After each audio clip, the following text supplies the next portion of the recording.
এই ৮টি লক্ষণ বলে দেবে আপনি মানসিকভাবে শক্তিশালী। নাম্বার ১, মানসিকভাবে শক্তিশালী মানুষেরা যেকোনো পরিস্থিতিতে নিজেকে মানিয়ে নেওয়ার চেষ্টা করেন। নাম্বার ২, তারা লোকে কি বলল এই নিয়ে পড়ে না থেকে নিজের কাজ করে যান। নাম্বার ৩, মানসিকভাবে শক্তিশালী ব্যক্তিরা ঝুঁকি নিতে ভয় পান না, বরং নিজের জ্ঞান ও মেধা দিয়ে ঝুঁকির পরিমাণ বিশ্লেষণ করেন। নাম্বার ৪, তারা যদি ঝুঁকি নিয়ে সফল নাও হন, তবুও সেখান থেকে শিক্ষা নিয়ে পথ চলেন।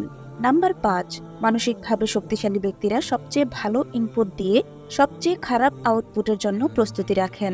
নাম্বার ৬, তারা বর্তমানকে উপভোগ করেন আর সুন্দর আগামীকালের লক্ষ্যে কাজ করেন, কারণ অতীত নিয়ে হা হুতাশ করা দুর্বলদের লক্ষণ। নাম্বার ৭, মানসিকভাবে শক্তিশালী ব্যক্তিরা অন্যের সাফল্যে ক্ষুব্ধ বা ঈর্ষান্বিত হন না। নাম্বার ৮, মানসিকভাবে শক্তিশালী ব্যক্তিরা সহজে নিজের লক্ষ্য থেকে বিচ্যুত হন না।